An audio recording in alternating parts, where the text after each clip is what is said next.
سب سے پہلے تو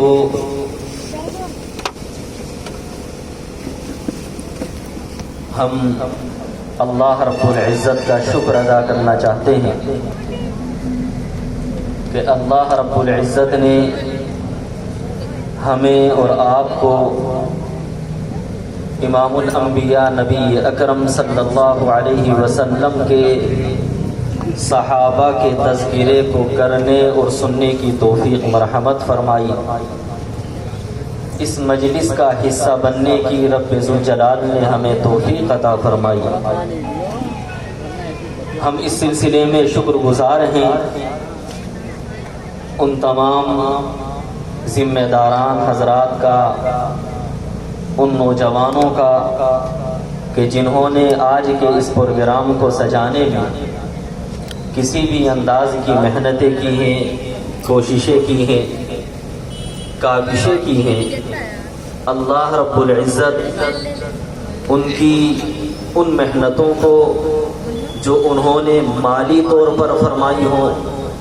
یا جسمانی طور پر کی ہوں یا اپنے نیک مشوروں کے ذریعے کی ہوں، اللہ رب العزت تمام کی محنتوں، کاوشوں اور کوششوں کو قبول فرمائے۔ ہم نے آپ کے سامنے قرآن کریم کی 2 آیات پڑھی ہیں۔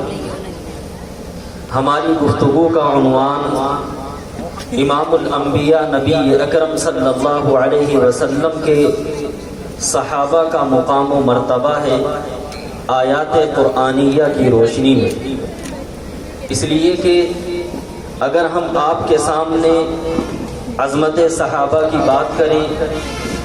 اور ہم عظمت صحابہ کو بیان کرتے ہوئے بخاری شریف کا حوالہ دیں، صحیح مسلم کا حوالہ دیں، احادیث کی دوسری کتابوں کا حوالہ دیں، تو ممکن ہے کہ کسی کے ذہن میں یہ بات آ جائے کہ بخاری تمہاری کتاب ہے، مسلم تمہاری کتاب ہے۔ ہم آج کی گفتگو میں قرآن کریم کی ان 2 آیات کو عنوان بنا کر کے آپ کے سامنے گفتگو کرنا چاہتے ہیں، اس لیے کہ اللہ رب العزت کا قرآن یہ مسلم ہے ہمارے اور تمہارے درمیان۔ اللہ رب العزت کے کلام کو کلام حق مانا ہے، ایمان والوں نے بھی کلام حق مانا ہے، ان لوگوں نے بھی جو امام الانبیاء نبی اکرم صلی اللہ علیہ وسلم کو نبی نہیں مانتے لیکن قرآن کریم کے برحق ہونے کا اعتراف انہوں نے بھی کیا ہے۔ ہم نے قرآن کریم کی جو پہلی آیت آپ کے سامنے پڑھی، اس آیت میں اللہ رب العزت نے امام الانبیاء نبی اکرم صلی اللہ علیہ وسلم پر ایمان لانے والی 3 جماعتوں کا تذکرہ فرمایا ہے۔ اس آیت میں اللہ رب العزت نے آپ علیہ الصلاۃ والسلام کے اصحاب کا تذکرہ فرمایا، اللہ رب العزت نے امام الانبیاء کی ازواج یعنی نبی کی بیویوں کا تذکرہ فرمایا، اور تیسرا اللہ رب العزت نے اس آیت میں امام الانبیاء نبی اکرم صلی اللہ علیہ وسلم کے آل اور اہل بیت کا تذکرہ فرمایا۔ قرآن کریم کی یہ آیت ہے جو اصحاب نبی کو بھی بیان کرتی ہے، ازواج نبی کو بھی بیان کرتی ہے اور آل نبی کو بھی بیان کرتی ہے۔ ہمارا ایمان اور عقیدہ یہ ہے کہ جس طریقے سے چہرے کی خوبصورتی 2 آنکھوں سے ہوا کرتی ہے، اسی طریقے سے ایمان کا کمال اور ایمان کا جمال اللہ رب العزت کے اصحاب، اللہ کے رسول صلی اللہ علیہ وسلم کے اصحاب اور امام الانبیاء کے آل پر یقین رکھنے سے اور اعتماد رکھنے سے ہوگا۔ ہمارا ایمان اور عقیدہ یہ ہے کہ اللہ رب العزت نے امام الانبیاء نبی اکرم صلی اللہ علیہ وسلم کو نبی برحق بنا کر کے بھیجا۔ امام الانبیاء صلی اللہ علیہ وسلم نے اللہ رب العزت سے 3 خواہشیں فرمائیں۔ آپ علیہ الصلاۃ والسلام نے فرمایا الہ العالمین، آپ نے مجھے حکم ارشاد فرمایا بلغ ما انزل الیک من ربک، کہ میری تعلیمات کو دنیا کے کونے کونے اور چپے چپے تک پہنچا دو۔ الہ العالمین، آپ نے مجھے حکم ارشاد فرمایا هو الذی ارسل رسولہ بالہدی ودین الحق لیظہرہ علی الدین کلہ، کہ آپ نے جو مجھے دین دے کر کے بھیجا ہے یہ دین دنیا کے تمام دینوں پر غالب آئے گا، یہودیت اور عیسائیت پر غالب آئے گا۔ الہ العالمین، آپ نے جو مجھے دین دے کر کے بھیجا، آپ یہ چاہتے ہیں کہ یہ دین دنیا کے کونے کونے اور چپے چپے پر پہنچے۔ آپ نے مسند امام احمد کی روایت سنی ہوگی، امام الانبیاء نبی اکرم صلی اللہ علیہ وسلم نے حضرت مقداد ابن اسود رضی اللہ تعالی عنہ کو بلایا اور آپ نے فرمایا کہ مقداد یاد رکھنا لا يبقى على ظهر الارض بیت مدر ولا وبر الا ادخله الله کلمۃ الاسلام بعز عزیز او ذل ذلیل، کہ دنیا کا کوئی کچا اور پکا مکان ایسا نہیں ہوگا کہ جس میں اللہ رب العزت میرے دین کو نہ پہنچا دے۔ آپ علیہ الصلاۃ والسلام کا یہ دین تمام کے تمام دینوں پر غالب ہونے کے لیے آیا، تو امام الانبیاء صلی اللہ علیہ وسلم کی ایک تمنا اور خواہش یہ تھی کہ الہ العالمین، میرا یہ دین تمام کے تمام دینوں پر غالب آ جائے۔ آپ علیہ الصلاۃ والسلام کی دوسری تمنا اور خواہش یہ تھی کہ الہ العالمین، میں لوگوں کے سامنے اٹھتا اور بیٹھتا ہوں، مسجد کے اندر آتا اور جاتا ہوں، راستے پر چلتا ہوں، لوگوں سے باتیں کرتا ہوں، میری یہ زندگی لوگوں کے سامنے ہے، لیکن میرے مولا جب میں گھر کی چہار دیواری میں چلا جاتا ہوں تو میری رات کی تنہائیاں کیسے گزرتی ہیں، گھر والوں کے ساتھ میں کیسے پیش آتا ہوں، ایک شوہر کو اپنی اہلیہ کے ساتھ کیسے رہنا چاہیے، ایک باپ کو اپنے بچوں کے ساتھ کیسے رہنا چاہیے۔ الہ العالمین، میری تمنا اور خواہش یہ ہے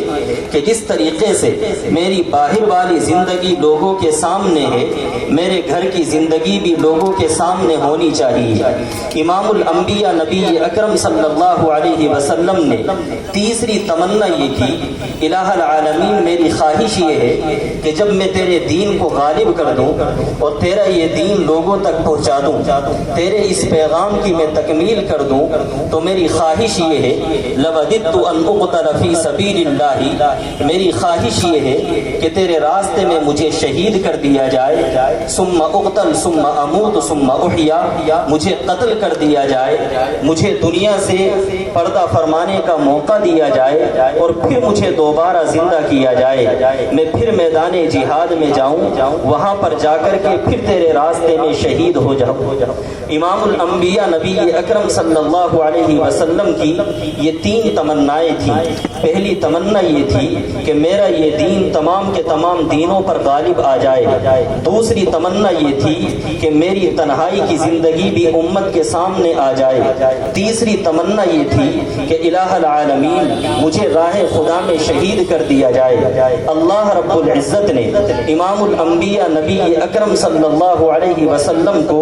3 جماعتیں عطا فرمائیں، ایک جماعت اصحاب کی، ایک جماعت ازواج کی اور ایک جماعت آل اہل بیت کی۔ اللہ رب العزت نے فرمایا کہ تمہارا مشن اور مقصد یہ ہے کہ یہ دین تمام کے تمام دینوں پر غالب آ جائے، تو مطمئن رہنا یہ مشن محمد بن عبداللہ کا نہیں بلکہ یہ مشن محمد الرسول اللہ کا ہے، اور جب یہ مشن محمد الرسول اللہ کا ہے تو اس مشن کو پورا کرنے کے لیے میں تمہیں اصحاب دوں گا، میں تمہیں صحابہ دوں گا۔ قرآن کریم میں اللہ رب العزت نے اس کو بیان فرمایا، انا اعطینا اعطینا کل کوثر، فکر نہ کرنا میں تمہیں بڑی تعداد میں صحابہ دوں گا۔ علماء کے اطمینان کے لیے کہوں، الکوثر کے معنی کثرت اصحاب کے علامہ بغوی علیہ الرحمہ نے معالم السنہ میں نقل فرمائے ہیں۔ اللہ رب العزت نے امام الانبیاء سے فرمایا مطمئن رہنا،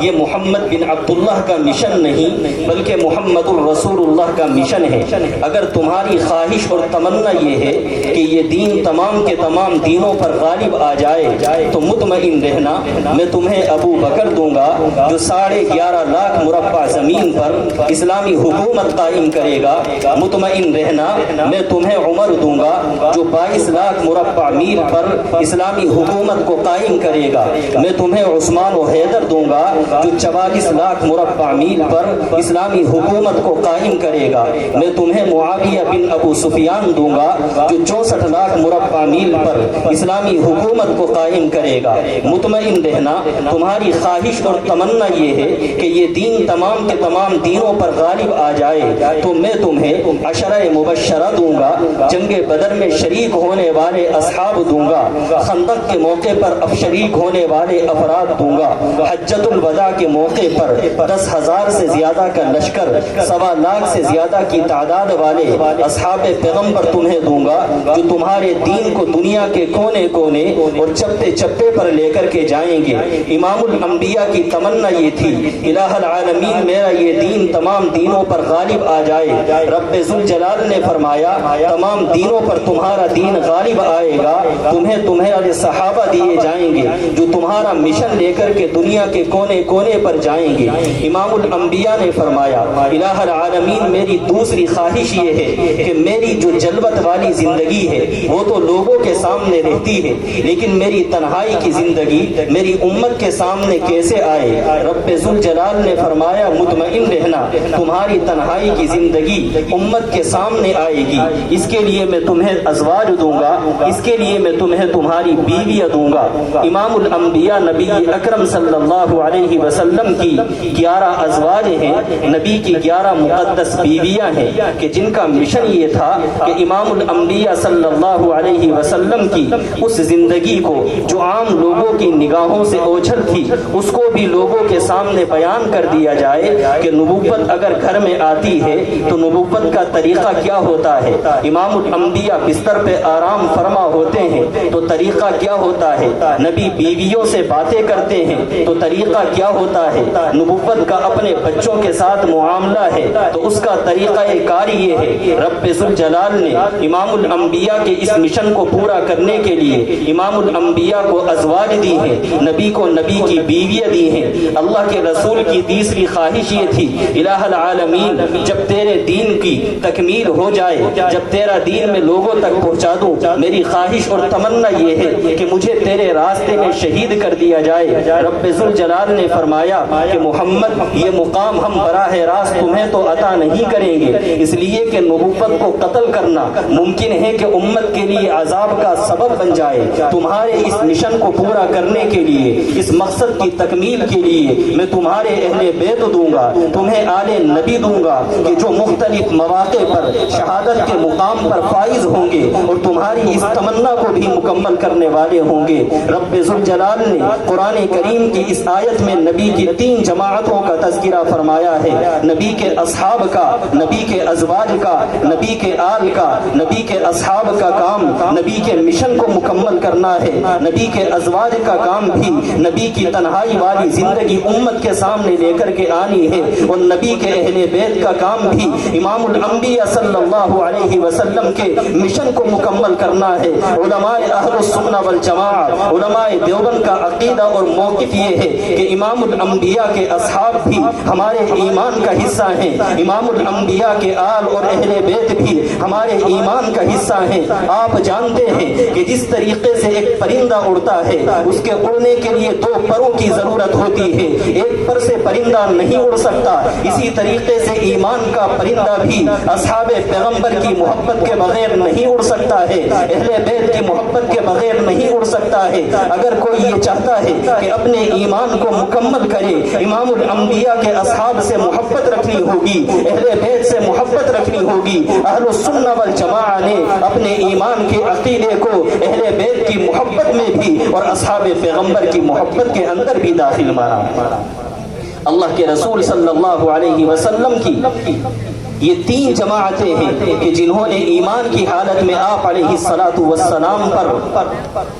ایمان رکھا، حضور علیہ الصلاۃ والسلام سے ملاقات کی ہے۔ حضور علیہ الصلاۃ والسلام کے اصحاب ہوں یا نبی کے اہل بیت ہوں، نبی کے اصحاب ہوں یا نبی کے اہل بیت ہوں، اس کو بھی ہم اپنے ذہن اور دماغ میں رکھیں۔ ربیع الاول کا مہینہ ہے، ہمارے سامنے امام الانبیاء صلی اللہ علیہ وسلم کی سیرت پر بھی باتیں ہوئی ہوں گی، اور آج کی مجلس میں آپ کے سامنے امام الانبیاء کے صحابہ پر بھی باتیں ہوئی ہوں گی۔ ہم نے قرآن کریم کی دوسری آیت آپ کے سامنے پڑھی تھی۔ اللہ رب العزت نے وَمَن يُطِعِ اللَّهَ وَالرَّسُولَ فَأُولَٰئِكَ مَعَ الَّذِينَ أَنْعَمَ اللَّهُ عَلَيْهِمْ مِنَ النَّبِيِّينَ وَالصِّدِّيقِينَ وَالشُّهَدَاءِ وَالصَّالِحِينَ۔ اس آیت میں رب ذوالجلال نے چار جماعتوں کا تذکرہ فرمایا ہے۔ دو جماعتوں میں پہلی جماعت نبوت کی جماعت ہے، دوسری جماعت صحابیت کی جماعت ہے، تیسری جماعت شہداء کی ہے، اور چوتھی جماعت ولیوں کی جماعت ہے۔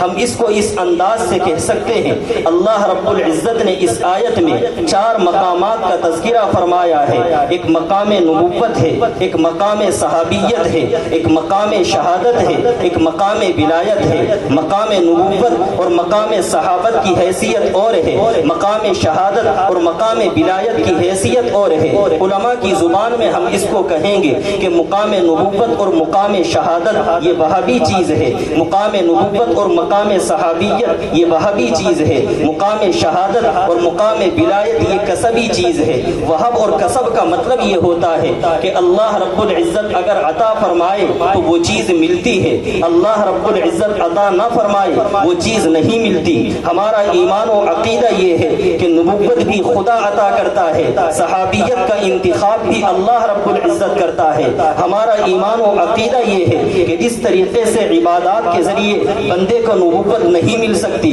اسی طریقے سے عبادات کے ذریعے بندے کو صحابیت بھی نہیں مل سکتی۔ جس طریقے سے روزے اور نمازوں کے ذریعے بندہ مقام نبوت پر فائق نہیں ہو سکتا، اسی طریقے سے روزوں اور نمازوں کے ذریعے مقام صحابیت پر فائز نہیں ہو سکتا۔ مقام نبوت بھی خدا کا انتخاب ہے، مقام صحابیت بھی خدا کا انتخاب ہے، اور خدائی انتخاب جو ہوا کرتا ہے اس خدائی انتخاب پر کسی کو سوال کرنے کا موقع نہیں ہوتا۔ رب ذوالجلال نے امام الانبیاء کو بھی منتخب فرمایا ہے، امام الانبیاء کے صحابہ کو بھی منتخب فرمایا ہے۔ امام الانبیاء پر رب ذوالجلال نے نبوت کی تکمیل فرما دی ہے، آپ خاتم الانبیاء ہیں۔ امام الانبیاء کے اصحاب پر رب ذوالجلال نے صحابیت کو ختم فرما دیا ہے، امام الانبیاء کے صحابہ خاتم الاصحاب ہیں۔ اگر کوئی امام الانبیاء پر تنقید کرے گا رب ذوالجلال کے انتخاب پر تنقید کرتا ہے، اگر کوئی امام الانبیاء کے صحابہ پر تنقید کرے گا رب ذوالجلال کے انتخاب پر تنقید کرتا ہے۔ جس طریقے سے امام الانبیاء پر تنقید کرنا رب ذوالجلال پر اعتراض اٹھانا ہے، اسی طریقے سے امام الانبیاء کے صحابہ پر تنقید کرنا یہ رب ذوالجلال پر اعتراض اٹھانا ہے۔ امام الانبیاء بھی انتخاب رب ذوالجلال کا ہے، اور اصحاب پیغمبر بھی انتخاب رب ذوالجلال کا ہے۔ رب ذوالجلال کے انتخاب پر اعتراض کرنے کا حق نہ تم کو حاصل ہے، نہ تم مقام نبوت پر اعتراض کر سکتے ہو، نہ تم مقام صحابیت پر اعتراض کر سکتے ہو، اس لیے کہ مقام نبوت بھی خدا کا انتخاب ہے، مقام صحابیت بھی خدا کا انتخاب ہے۔ اور جس طریقے سے خدائی انتخاب پر نبوت کے سلسلے میں اعتراض نہیں کیا جا سکتا، اسی طریقے سے خدائی انتخاب پر صحابیت کے سلسلے میں اعتراض نہیں کیا جا سکتا۔ یہ مقام وہب ہے کہ جو عمل کے ذریعے نہیں ملتا، یہ مقام وہب ہے جو عبادات کے ذریعے نہیں ملتا، یہ مقام وہب ہے۔ نبوت اگر عبادت کے ذریعے نہیں ملتی، صحابیت بھی عبادت کے ذریعے نہیں ملتی، نبوت اگر عمل کے ذریعے نہیں ملتی، صحابیت بھی عمل کے ذریعے نہیں ملتی۔ نبوت اگر خدا کا انتخاب ہے تو صحابیت بھی خدا کا انتخاب ہے۔ اللہ رب العزت نے اگلے دو مقام ذکر فرمائے، ایک مقام شہادت ہے اور ایک مقام ولایت ہے۔ یہ دونوں مقامات ایسے ہیں کہ بندہ اپنی محنت اور کوشش سے اس کو حاصل کر سکتا ہے۔ اگر کوئی بندہ شہید ہونا چاہے تو اپنی محنت اور کوشش سے راہ خدا میں شہید ہو سکتا ہے، میدان جہاد میں جائے گا، راہ خدا میں شہید ہوگا۔ آپ کے ذہن میں بات آ سکتی ہے کہ ہم تو اگر میدان جہاد میں جائیں بھی، حضرت خالد بن الولید رضی اللہ تعالی عنہ کے بارے میں ہم نے سنا کہ آپ میدان جہاد میں گئے، شہادت کی کوشش کی لیکن شہید نہیں ہوئے، تو مقام شہادت یہ ہمارے اپنے اختیار کی چیز نہیں۔ آپ یاد رکھیے گا، مسلم شریف کی روایت ہے، امام الانبیاء نبی اکرم صلی اللہ علیہ وسلم کا فرمان ہے، من سأل اللہ الشہادۃ صادقا، جو شخص اللہ رب العزت سے صدق دلی کے ساتھ شہادت کا طلبگار ہو، اللہ کے رسول صلی اللہ علیہ وسلم فرماتے ہیں، بلغہ اللہ منازل الشہداء، اللہ رب العزت اس کو شہادت کا مقام و مرتبہ نصیب فرماتے ہیں۔ وَإِن مَاتَ عَلَى فِرَاشِهِ، اگرچہ وہ اپنے بستر پر انتقال کر جائے تو مقام شہادت بھی اختیار کرنا یہ بندے کے اپنے عمل کا حصہ ہے۔ مقام ولایت پر بھی ہر ایک بندہ پہنچ سکتا ہے، کلمہ ایمان پڑھے، نماز اور روزوں کا پابند ہو جائے، امام الانبیاء کی سنتوں پر عمل کرنے والا ہو، مقام ولایت بھی حاصل کر لے گا، مقام شہادت بھی حاصل کر لے گا۔ مقام ولایت بھی آپ کے اور ہمارے اختیار کی چیز ہے، مقام شہادت بھی ہمارے اور آپ کے اختیار کی چیز ہے۔ ہم اگر اپنی محنت سے حاصل کرنا چاہیں مقام شہادت تو حاصل کر سکتے ہیں، مقام ولایت تو حاصل کر سکتے ہیں، لیکن نہ ہم مقام نبوت حاصل کرتے ہیں، نہ مقام صحابیت حاصل کر سکتے ہیں۔ اللہ رب العزت نے ان آیات میں ان چار مقامات کا تذکرہ فرمایا۔ اللہ تعالیٰ فرماتے ہیں، وَمَن يُطِعِ اللَّهَ وَالرَّسُولَ، جو بندہ اللہ اور اس کے رسول کی اطاعت کرے گا، فَأُولَئِكَ مَعَ الَّذِينَ أَنْعَمَ اللَّهُ عَلَيْهِمْ مِنَ النَّبِيِّينَ وَالصِّدِّيقِينَ، وہ قیامت کے دن انبیاء اور صحابہ کے ساتھ ہوگا،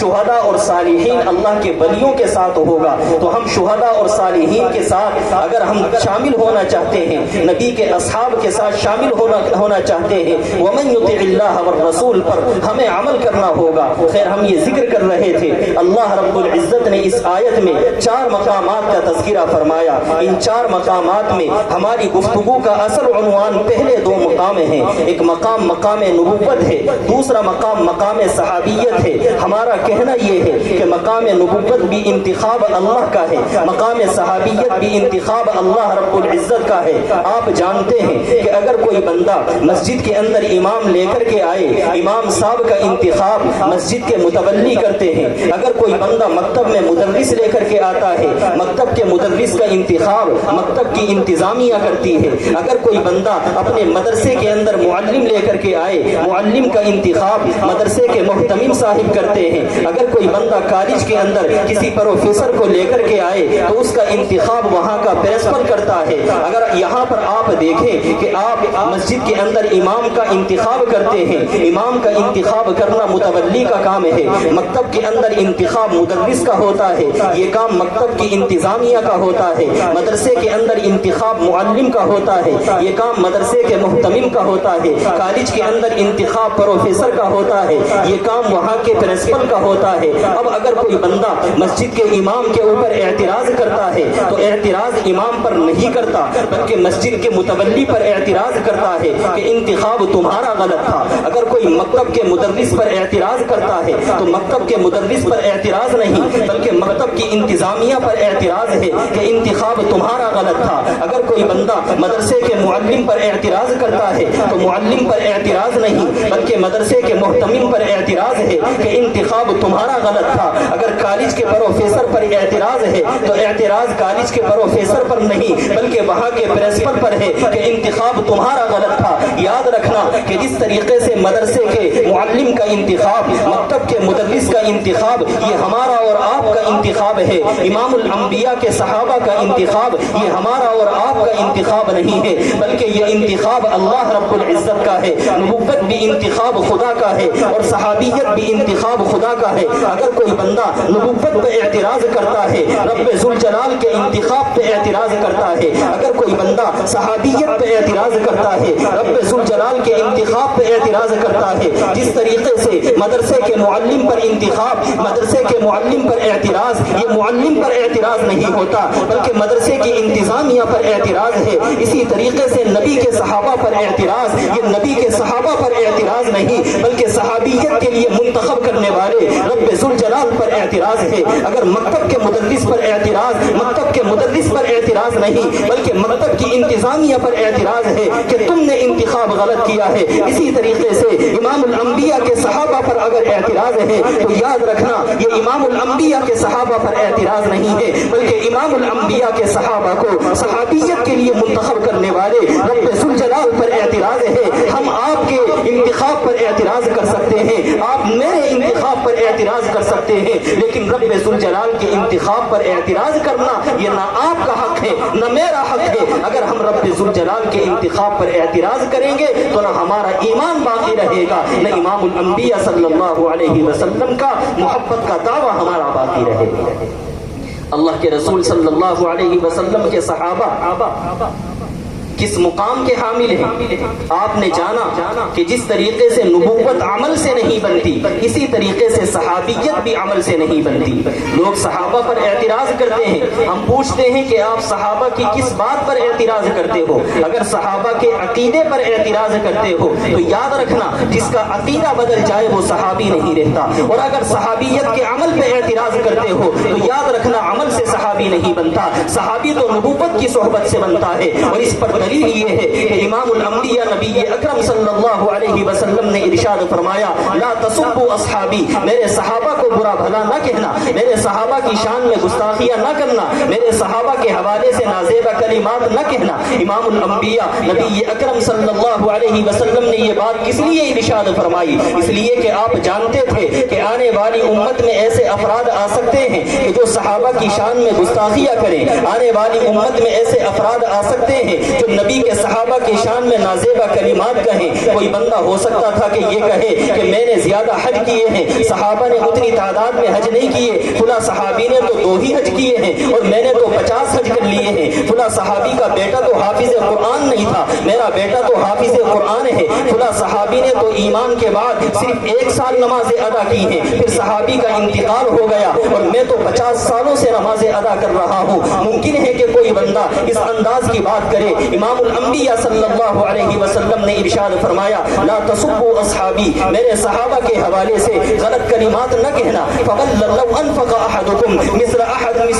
ذهبا امام الانبیاء صلی اللہ علیہ وسلم نے ارشاد فرمایا کہ اس ذات کی قسم کہ جس کے قبضے میں میری جان ہے اگر تم میں سے کوئی بندہ احد پہاڑ کے برابر سونا بھی خرچ کر دے تو میرے صحابی کے ایک مٹھی جو کے برابر بھی نہیں پہنچ سکتا. وجہ اس کی کیا ہے امام الانبیاء صلی اللہ علیہ وسلم نے احد پہاڑ کے برابر سونے کا تذکرہ کیوں کیا آپ نے نمازوں کا تذکرہ کیوں نہیں کیا آپ نے روزوں کا تذکرہ کیوں نہیں کیا. لوگوں کے لیے نمازیں پڑھنا آسان ہوتا ہے روزے رکھنا آسان ہوتا ہے لیکن راہ خدا میں پیسے خرچ کرنا مشکل ہوتا ہے سونا خرچ کرنا اس سے زیادہ مشکل ہوتا ہے. امام الانبیاء نے فرمایا نمازوں کی بات نہیں ہے روزوں کی بات نہیں ہے اگر تم میں سے کوئی آدمی راہ خدا میں پیسہ خرچ کر دے اور پیسے میں بھی وہ سونا خرچ کرے اور تھوڑا بہت نہیں بلکہ احد پہاڑ کے برابر بھی سونا خرچ کر دے تو میرے صحابی کے ایک مٹھی اور آدھی مٹھی جو کے برابر بھی نہیں پہنچ سکتا. وجہ اس کی کیا ہے وجہ اس کی یہ ہے کہ نماز پڑھنے والے کو عظمت نماز کی وجہ سے ملتی ہے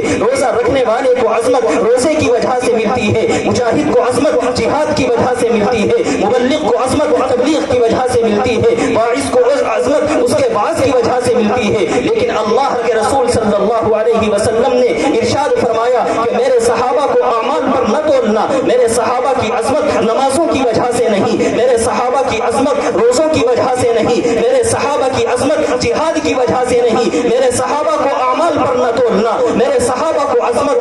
صحبت نبوت کی وجہ سے ہے. امام الانبیاء صلی اللہ علیہ وسلم کو رب ذوالجلال نے جو مقام و مرتبہ عطا فرمایا ہے وہ ان کے عمل کی وجہ سے نہیں بلکہ امام الانبیاء کی صحبت کی وجہ سے ہے. اور امام الانبیاء کی صحبت کی وجہ سے کیا مقام و مرتبہ ہے آپ اس کو بھی سنتے چلیے گا. اہل السنہ والجماعہ علماء دیوبند کا موقف اور عقیدہ یہ ہے. حافظ ابن حجر عسقلانی علیہ الرحمہ نے فتح الباری میں اس کو نقل کیا ہے. قاضی ایاز مالکی نے الشفا بتعریف حقوق المصطفیٰ میں نقل کیا ہے. علامہ شامی علیہ الرحمہ نے فتاوی شامی کی دوسری جلد میں اس کو نقل کیا ہے، علامہ یوسف بنوری علیہ الرحمہ نے معارف السنن میں نقل کیا ہے۔ علماء دیوبند کا عقیدہ یہ ہے کہ امام الانبیاء نبی اکرم صلی اللہ علیہ وسلم اپنی قبر مبارک میں موجود ہیں۔ امام الانبیاء کے جسم مبارک سے ملنے والا جو زمین کا ٹکڑا ہے، آپ جانتے ہیں امام الانبیاء کا مقام و مرتبہ تو اعلیٰ اور افضل ہے ہی، امام الانبیاء کے جسم مبارک سے ملنے والا جو ٹکڑا ہے رب ذوالجلال کے یہاں اس کا مقام و مرتبہ کیا ہے؟ اس کا مقام و مرتبہ یہ ہے کہ وہ مسجد نبوی سے بھی افضل ہے، وہ بیت المقدس سے بھی افضل ہے، وہ خانہ کعبہ سے بھی افضل ہے، وہ ساتوں آسمانوں سے افضل ہے، وہ اللہ رب العزت کے عرش اور رب ذوالجلال کی کرسی سے اعلیٰ اور افضل ہے۔ علماء دیوبند کا موقف اور عقیدہ یہ ہے امام الانبیاء کے جسم مبارک سے ملنے والا زمین کا ٹکڑا یہ عرش اعظم سے افضل ہے۔ وہ زمین کا ٹکڑا کہ جس میں شعور نہیں ہے، وہ زمین کا ٹکڑا کہ جس میں عقل نہیں ہے، وہ زمین کا ٹکڑا کہ جس میں ہوش نہیں ہے، اگر وہ عرش اعظم سے افضل ہو سکتا ہے تو پھر مجھے کہنے دیجئے امام الانبیاء کے صحابہ تو ہوش و حواس والے ہیں، امام الانبیاء کے صحابہ تو عظمت والے ہیں، امام الانبیاء کے صحابہ تو سہارت والے ہیں، اگر بے ہوش والی چیز زمین کا ٹکڑا رب ذوالجلال کے عرش سے اعلیٰ اور افضل ہو سکتا ہے تو پھر کیا امام الانبیاء کے صحابہ کا مقام و مرتبہ اعلیٰ اور افضل نہیں ہو سکتا؟ لوگوں نے مذاق سمجھ لیا ہے امام الانبیاء نبی اکرم صلی اللہ علیہ وسلم کے صحابہ پر اعتراض کرنا۔ آپ یاد رکھنا ہم کہنا یہ چاہتے ہیں کہ اگر بے شعور والی چیز کہ جو کہ مٹی ہے، اگر اس مٹی کا مقام و مرتبہ نبوت کی صحبت کی وجہ سے بڑھ سکتا ہے، نبی کے جسم مبارک سے ملنے کی وجہ سے بڑھ سکتا ہے، تو امام الانبیاء کے وہ صحابہ جو نبی کے برابر میں لیٹے ہوئے ہیں ان کا مقام و مرتبہ اللہ رب العزت کے یہاں نہیں بڑھے گا، اللہ رب العزت ان کے مقام و مرتبے کا پاس و لحاظ نہیں رکھے گا۔ اس لیے اللہ کے رسول صلی اللہ علیہ وسلم نے فرمایا کہ میرے صحابہ کو اعمال پر نہ تولنا۔ آپ جانتے ہیں ایک بندہ نماز پڑھتا ہے، یہ کیوں کس طرح کے نیک آدمی ہے کہ جی یہ نمازی پرہیزگار ہیں۔ ایک بندہ حج کر کے آتا ہے، حاجی کو فضیلت حاصل ہوتی ہے حج کی وجہ سے۔ امام الانبیاء صلی اللہ علیہ وسلم نے فرمایا میرے صحابہ کو عظمت نماز کی وجہ سے نہیں، حج کی وجہ سے نہیں، روزے کی وجہ سے نہیں، بلکہ میرے صحابہ کو عظمت حاصل ہوئی ہے میرے ساتھ رہنے کی وجہ سے۔ اور ظاہر ہے کہ نبوت کی صحبت یہ مقام و مرتبہ ہے جو ہمارے اور آپ کے اختیار کی چیز نہیں بلکہ یہ رب ذوالجلال کا انتخاب ہے۔ اللہ جس کو چاہتا ہے روم سے لا کر کے نبی کے پاس ٹھہرا دیتا ہے، جس کو چاہتا ہے ایران کی گلیوں سے گزارتا ہے، نبوت کے دربار میں لا کر کے کھڑا کر دیتا ہے، جس کو چاہتا ہے حبشے سے لے کر کے آتا ہے اور نبوت کی صحبت کی وجہ سے خانہ کعبہ کی چھت پر چڑھا دیتا ہے۔ وہ اللہ کہ جو چاہے تو حبشے کے کالے بلال کو زمین پر چلنے کی وجہ سے اللہ رب العزت اس کے قدموں کی آواز عرش اعظم پر سنوا دے۔ یہ امام الانبیاء نبی اکرم صلی اللہ علیہ وسلم کی صحبت کا اثر ہے۔ آپ علیہ الصلوۃ والسلام کی صحبت اتنی اعلیٰ اور افضل چیز ہے کہ اگر کوئی بندہ اس کے اوپر اعتراض کرتا ہے تو نبی کے صحابی پر اعتراض نہیں بلکہ وہ براہ راست اللہ پر اعتراض ہے۔ اے الہ العالمین تیرا انتخاب غلط تھا۔ اس کا مطلب یہ ہوا اللہ آپ نے صحابہ غلط منتخب کیے، ہم سے پوچھ کے صحابہ منتخب کرتے آئے۔ یہ رب ذوالجلال کو براہ راست چیلنج کرنا ہے۔ آپ اس سلسلے میں ذہن میں محفوظ رکھیے گا ایک بات جو ہم آپ کے سامنے کہنے لگے۔ امام الانبیاء نبی اکرم صلی اللہ علیہ وسلم کی بڑی مشہور حدیث ہے۔ آپ علیہ الصلوۃ والسلام نے ارشاد فرمایا انما انا قاسم واللہ یعطی، کہ میں تقسیم کرنے والا ہوں، اللہ رب العزت عطا کرنے والا ہے۔ کیا مطلب؟ نبی کا کام یہ ہوتا ہے کہ اللہ رب العزت سے علم کو لیتا ہے اور علم صحابہ کو نبی نے دیا ہے، اللہ رب العزت سے عمل لیا ہے صحابہ کو دیا ہے، اللہ رب العزت سے اخلاق کو لیا ہے صحابہ کو دیا ہے۔ گویا مطلب یہ بنا اگر کوئی بندہ علم لینا چاہے صحابہ کے پاس آنا پڑے گا، عمل لینا چاہے صحابہ کے پاس آنا پڑے گا، اخلاق لینا چاہے صحابہ کے پاس آنا پڑے گا۔ تاریخ دمشق میں علامہ ابن عساکر علیہ الرحمہ نے ایک روایت نقل فرمائی ہے۔ اللہ کے رسول صلی اللہ علیہ وسلم کا ارشاد ہے، ہم جو روایت آپ کو سنا رہے ہیں یہ پوری روایت ہے کہ جس کو ابن عساکر نے تاریخ دمشق میں، علامہ فردوس نے مسند دیلمی میں اس کو نقل فرمایا ہے۔ اللہ کے رسول صلی اللہ علیہ وسلم کا ارشاد ہے انا مدینۃ العلم ابو بکر اساسها، میں علم کا شہر ہوں، ابو بکر اس کی بنیاد ہے۔ انا مدینۃ العلم عمر حیطانها، میں علم کا شہر ہوں، عمر اس کی دیوار ہے۔ انا مدینۃ العلم عثمان سقفها، میں علم کا شہر ہوں، عثمان اس کی چھت ہے۔ انا مدینۃ العلم علی جنبابها، میں علم کا شہر ہوں، علی اس کے دروازے ہیں۔ اللہ کے رسول صلی اللہ